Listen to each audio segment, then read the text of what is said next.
मान्यवर, अभी एक फैशन हो गया है, आम्बेडकर आम्बेडकर आम्बेडकर आम्बेडकर आम्बेडकर आम्बेडकर। इतना नाम अगर भगवान का लेते तो 7 जन्मों तक स्वर्ग मिल जाता। अच्छी बात है ना? सुनिए तो। जय जय जय जय जय भीम, जय भीम जय भीम, जय जय जय जय जय भीम, जय भीम जय भीम। अमित शाह माफी मांगो, माफी मांगो, माफी मांगो। अमित शाह माफी मांगो, माफी मांगो, माफी मांगो। अमित शाह माफी मांगो, माफी मांगो, माफी मांगो। अमित शाह माफी मांगो, माफी मांगो, माफी मांगो। अमित शाह माफी मांगो, माफी मांगो, माफी मांगो। जय भीम। और मैं ये कह सकता हूँ कि अंबेडकर का नाम लेने से पूरी दलित बहुजन जमात जो है ना, धरती को इस स्वर्ग बना रहा है। यही इनकी पीड़ा है, यही इनकी टिस है।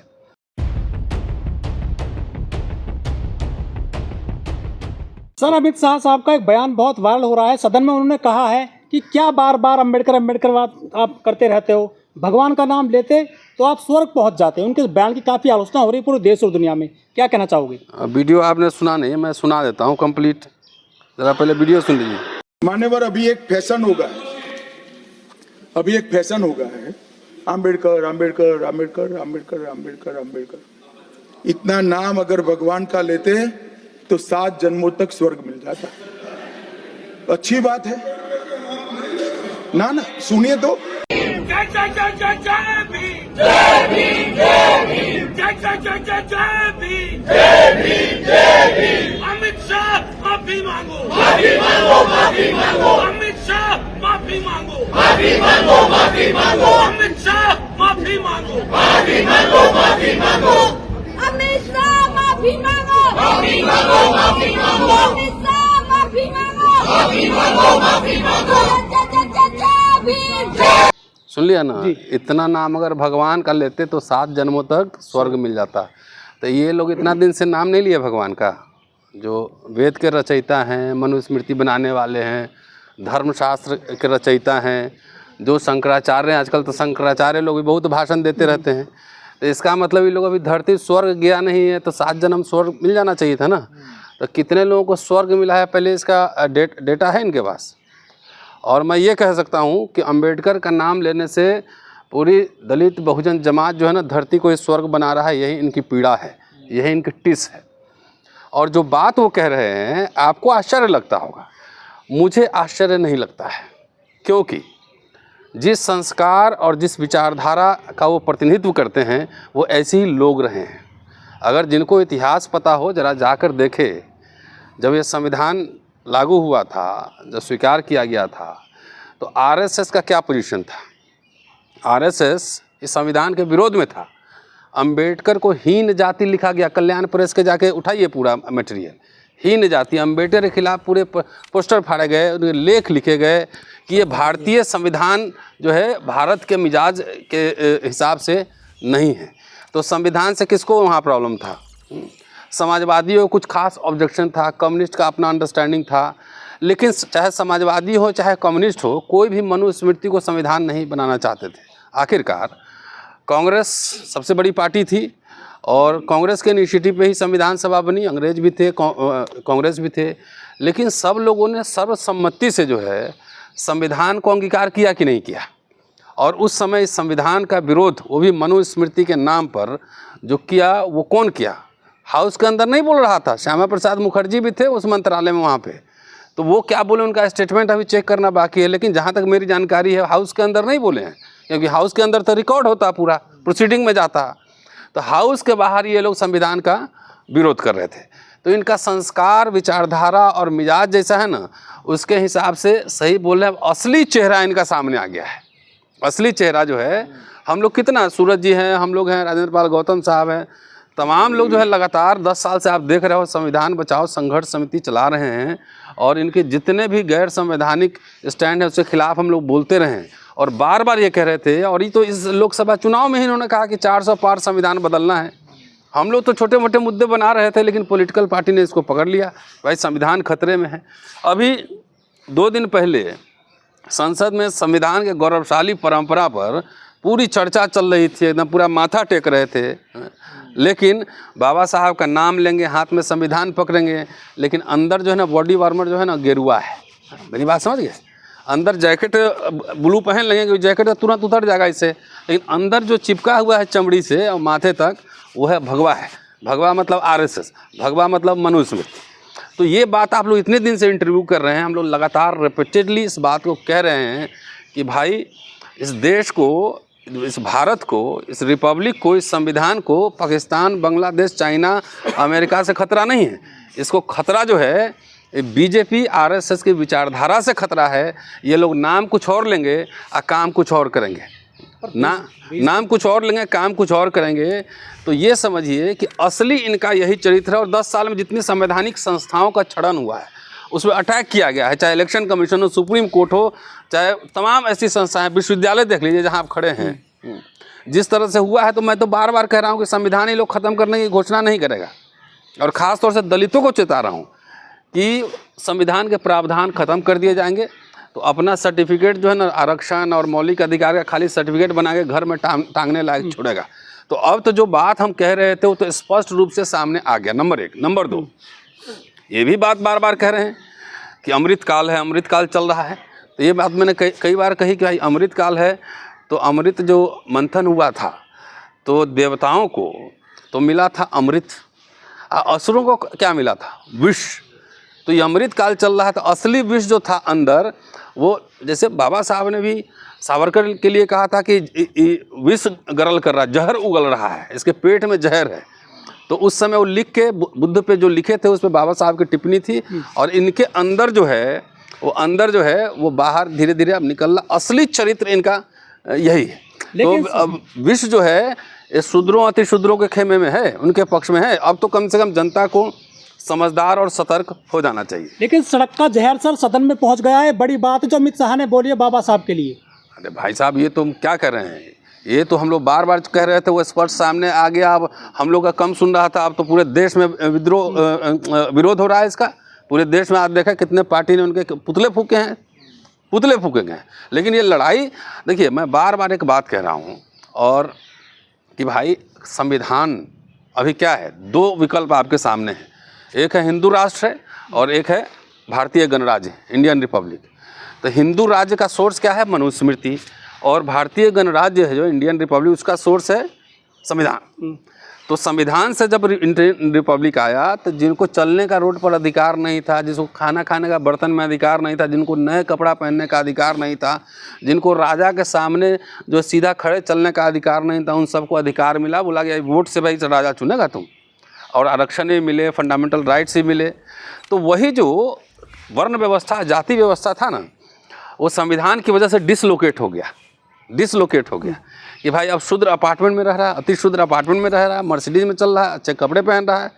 तो ये मनुस्मृति में विश्वास करने वाले लोगों को, आरएसएस तमाम ऐसे लोगों को ये जो डिसलोकेट हो गया है ना, कास्ट जो स्थान बदल गया है कुछ लोगों का। अब ब्राह्मण सवर्ण भी मजदूरी कर रहे हैं, कुछ लोग कर रहे हैं, कुछ लोग इधर से भी अच्छे हो गए हैं। तो उसको ये कोशिश करने का प्रयास है कि जातियों को जहाँ जहाँ जिसकी जगह है वहाँ पहुँचा दो। इसीलिए आजकल जो है प्रोफेशनल कोर्सेज खुल रहे हैं, बाल काटने का, दूध धोने का, आइसक्रीम बनाने का, जूता बनाने का, ये सब खुल रहा है कि भाई उच्च शिक्षा इतनी महंगी कर देंगे, शिक्षा खत्म, इंडियन रिपब्लिक खत्म, शिक्षा खत्म, संविधान खत्म। बाबा साहब के केंद्रीय सिद्धांत क्या था? शिक्षा ही था ना। तो शिक्षा को ये ख़त्म करना चाहते हैं। शिक्षा खत्म हो जाए कितना दलित पढ़ पाएगा, नौकरी कर पाएगा, ये बता लो मुझे। तो मैं ये कह रहा हूँ कि जब हिंदू राष्ट्र और भारतीय गणराज्य में आमना सामना टक्कर हो, मैं तो बार बार फोरम पे कह रहा हूँ कि इंडियन रिपब्लिक पर हिंदू राष्ट्रवादियों ने हमला कर दिया है, मनुस्मृति अटैक कर रहा है, बार बार अटैक कर रहा है। इसलिए संभल जाओ और इंडियन रिपब्लिक और संविधान के पक्ष में खड़ा हो जाओ और इसके खिलाफ जो भी पोजिशनिंग करनी है करो, ठीक है। इसलिए मैं ख़ास तौर से दलित जनता से कहना चाह रहा हूँ, अभी हमारे मित्र सूरज जी ने कहा ना कि जितने बीजेपी के सांसद थे, जो दलित सांसद थे, बाकी छोड़ दीजिए ना, कम से कम जो दलित थे वो तो खड़ा होकर रोक सकते थे, टिकट मिले चाहे नहीं मिले। अब तो इससे ये स्पष्ट हो गया ना कि सांसद तनखैया हैं, अपने पोस्ट पोजीशन के लिए बाबा साहब के विचारों की भी हत्या करवा सकते हैं, ये तो स्पष्ट हो गया ना। तो मैं ये कह रहा हूँ कि जो भाजपा वाला आरएसएस वाला जाए, दलितों को खास तौर से कह रहा हूँ, बाकी का नहीं जानता मैं, जाए वोट मांगने उसको दौड़ाओ वहाँ पे। और जो पार्टी, जैसे हमारे बिहार में भी 2 पार्टी है, हैं? उधर महाराष्ट्र में भी है, आरएसएस और ये बीजेपी के हिंदू राष्ट्र की पालकी ढो रहा है। अगर उनके जात के लोगों को कह रहा हूँ, सब जात कर रहा है ना, तो ये तो मंत्री इसको बना के एक रखेगा, लेकिन तुम लोग का स्कूल कॉलेज यूनिवर्सिटी और नौकरी सब बर्बाद कर देगा। वो लट पड़ेगी पीठ पर ना, कि मनुस्मृति में जो है ना वो भी शर्मा जाए, वो लट पड़ने वाली है। 21वीं सदी, आजकल करंट भी लगाता है। सर बीजेपी तो जो है मस्जिद के जब मंदिर खोद रही थी, लेकिन अटैक तो दलितों पे हो रहा है, बाबा साहब पे हो रहा है, संविधान पे हो रहा है। मैं कह रहा हूँ जिन्ना से आरएसएस को प्रॉब्लम थोड़ी था, पहले सब दलित लोग को समझना चाहिए ना। आजकल बहुत सारे दलित जो है ना बनियान भगवा पहने हुए हैं, ऊपर से नीला गमछा ओढ़ के घूम रहे हैं। कि जिन्ना से संविधान को प्रॉब्लम थोड़ी था, आरएसएस को प्रॉब्लम थोड़ी था। जिन्ना को बोला तुम अलग राष्ट्र, मेरा अलग राष्ट्र। प्रॉब्लम किससे था? प्रॉब्लम था डॉक्टर भीमराव अंबेडकर से और उनके विचारों से।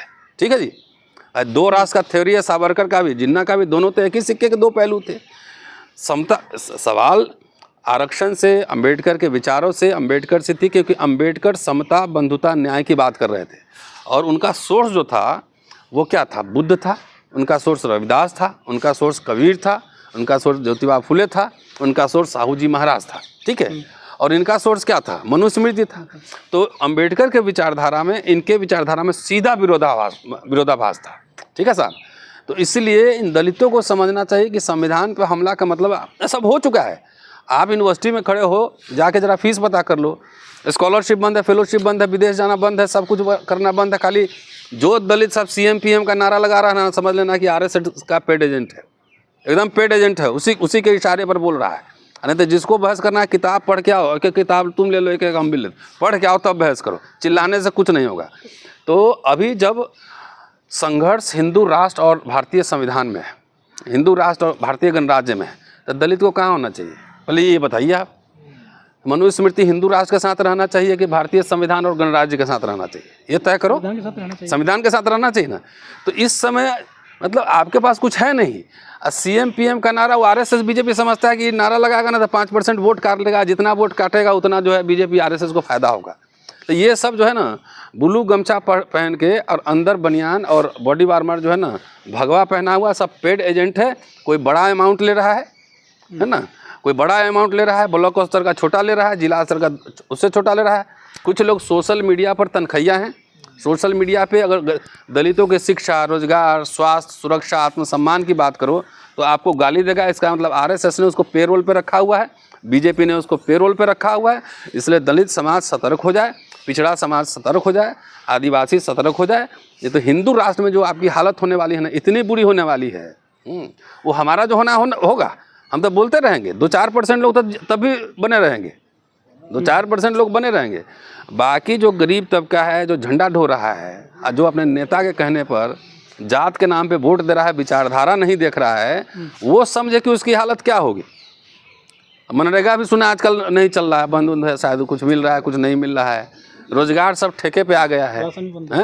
राशन एक 5 किलो राशन खाली जिंदा रखेगा, यही उसकी स्ट्रेटजी है। वो भी कुछ दिन बाद बंद करेगा, उसके बाद बोलेगा कि पहले काम करो तब आधा किलो देंगे। तो इस संविधान को जितना आरएसएस से खतरा है उतना ही वैसे लोगों से खतरा है, जैसे दलितों से खतरा है जो आरएसएस का पालकी ढो रहे हैं।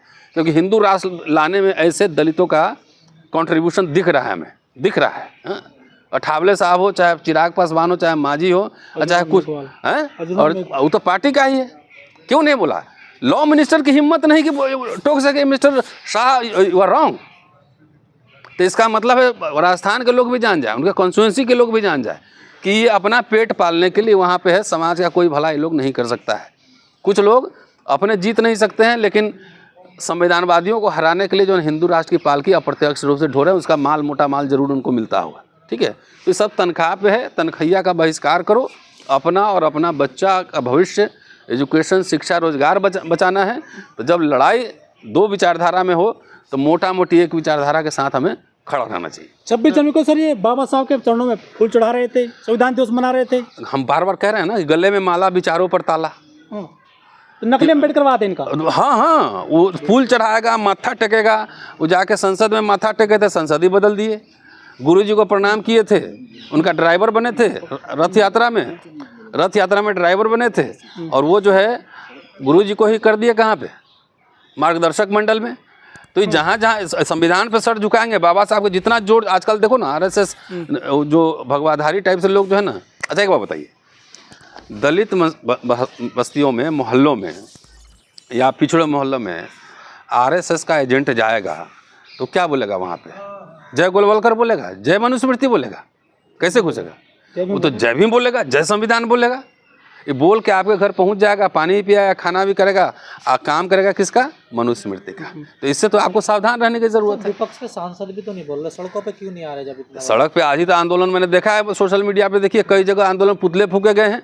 अब पार्लियामेंट में भी लोगों ने ऑब्जेक्शन किया ही, आपने देखा ही नहीं प्रोसीडिंग भाई। नहीं, सड़क पे हुआ, संसद में तो कर रहे हैं। अरे बस सड़क पे भी उतरा है, उतरोगे नहीं तो जनता दौड़ाएगी, उतरोगे, आप कोई विकल्प नहीं है। दूसरी बात है, जो परम पूज्य बाबा साहब के नाम लेकर राजनीति कर रहे हैं, है ना, किसका?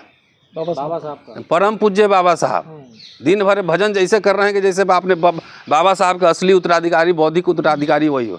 उनकी तरफ से आंदोलन, कितने दलित पार्टियों ने आंदोलन किया है सड़क पे, जो बाबा साहब के नाम पे राजनीति करते हैं। सवाल उनसे भी बनता है, तो क्या अमित शाह डर गए हैं जो अभी का सिनेरियो चल रहा? भाई जनता है इस देश में। बाबा साहब ने जो संविधान लिखा था, उसका पहला लाइन क्या है? We the people, we the people, हम भारत के लोग। बाबा साहब संविधान सभा में जो बात बोले थे वही बात मैं पढ़ देता हूँ, इसीलिए वी द पीपल लिखा था, जय श्री राम अल्लाह अकबर नहीं लिखा था। संविधान सभा में उन्होंने सारी वो संभावनाएं व्यक्त कर दी थी जब 26 नवंबर को भाषण दिया था कि क्या क्या इस देश में हो सकता है, ठीक है।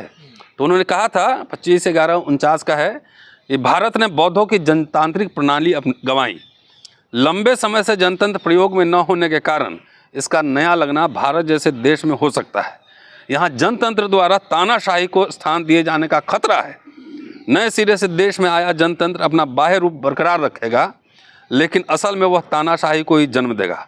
प्रचंड बहुमत हो तो दूसरी संभावना यानी तानाशाही के पैदा होने का जबरदस्त खतरा है। ये बाबा साहब के स्टेटमेंट है, संविधान सभा में उन्होंने कहा था। तो इन प्रचंड बहुमत है, तो इनको जो मर्जी है जो कर रहे हैं पूरा विपक्ष। लेकिन अब देखिए, तब बाबा साहब ने कहा था ना कि ऐसा हो सकता है, तो उन्होंने लगा हम भारत के लोग अगर दुष्टों का शासन आएगा, तानाशाहों का शासन आएगा, तो तुम सड़क पर उतरना, सड़क पर उतर के आंदोलन करना, ऐसे सरकार को बर्खास्त करना। लोहिया भी कहते थे ना, जब सड़कें सुनसान होंगी तो संसद आवारा होगा, कहते थे वो। तो ये बाबा साहब ने संभावना व्यक्त कर दी थी उसी समय कि यहाँ पर भक्ति नहीं करना है। धर्म में तो भक्ति मुक्ति का मार्ग हो सकता है, राजनीति में जो है तानाशाही की ओर ले जाने वाले मार्ग है। इसलिए दलितों को मैं कह रहा हूँ कि अपने नेता की भक्ति मत करो, अपना आँख कान खोलो और देखो कि कौन क्या कर रहा है। मैं कह रहा हूँ कि जो भाषा आरएसएस की है वही भाषा अगर दलितों की है, इसका मतलब उसके पेरोल पे नहीं है भाई। 70 साल में जो हुआ, बीजेपी आरएसएस उसी को बेच रही है ना। 70 साल के पहले दलितों के पास कौन बैंक जमींदारी जागीरदारी थी, जरा बताना मुझे, थी? वो जो मिला अफर्मेटिव एक्शंस के थ्रू मिला, जो मिला रिजर्वेशन संविधान की वजह से मिला। उसी संविधान को ध्वस्त कर रहा है और दलित सब तब भी हुआ कर रहा है कि 70 साल में कुछ नहीं हुआ। आरएसएस तो कर रहा है तो ठीक कर रहा है, उसको हिंदू राष्ट्र बनाना था, मनुस्मृति का राष्ट्र बनाना था, तो उसके नज़र में तो ठीक है। लेकिन हमारे नज़र में कैसे ठीक हो सकता है? हमको पढ़ने का अधिकार नहीं था, पानी पीने का अधिकार नहीं था, सड़क पर चलने का अधिकार नहीं था, हमको वोट देने का अधिकार नहीं था, शिक्षा का अधिकार नहीं था, रोजगार व्यापार का अधिकार नहीं था। वो सारे अधिकार तो हमें संविधान से ही मिले हैं ना। तो हम कैसे कह सकते हैं कि 70 साल में कुछ भी नहीं हुआ? जी शुक्रिया, थैंक यू।